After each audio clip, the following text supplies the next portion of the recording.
Mr. Seahorse by Eric Carle. Mr. and Mrs. Seahorse drifted gently through the sea. Mrs. Seahorse began to wiggle and twist this way and that. "It's time for me to lay eggs," she said. "Can I help?"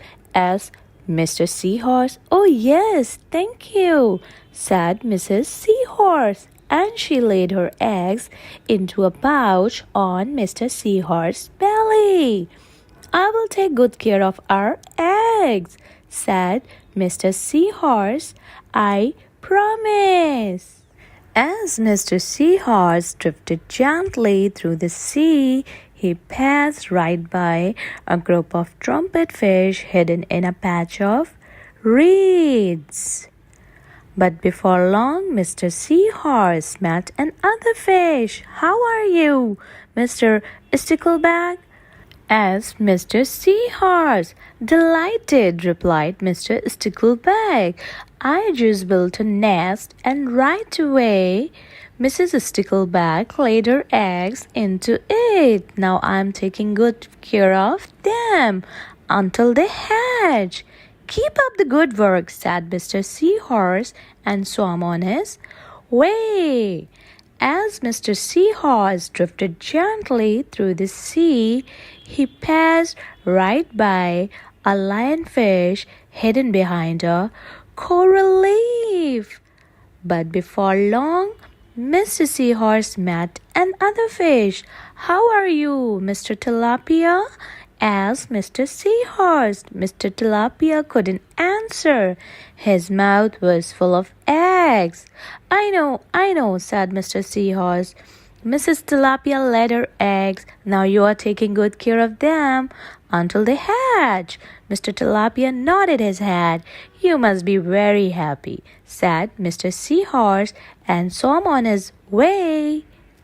As Mr. Seahorse drifted gently through the sea, he passed right by a pair of leaf fish hidden among the seaweed.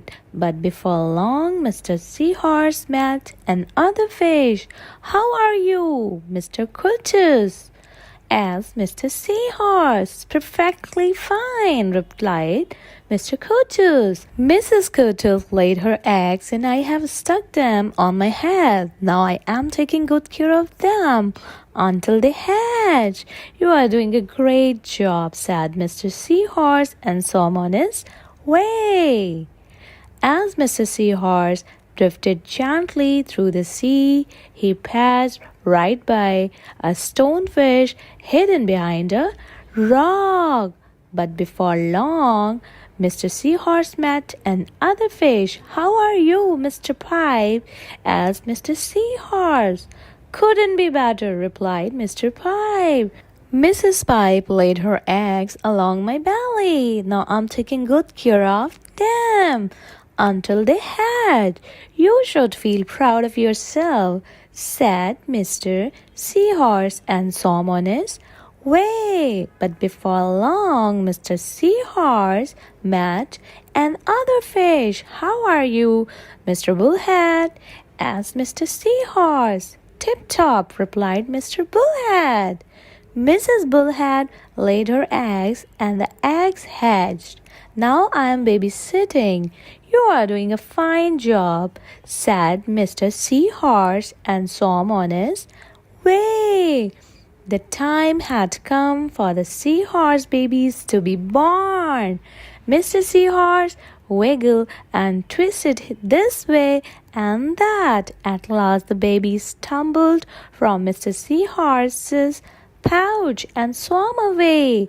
One baby turned around and tried to come back into the pouch. "Oh no," said Mr. Seahorse.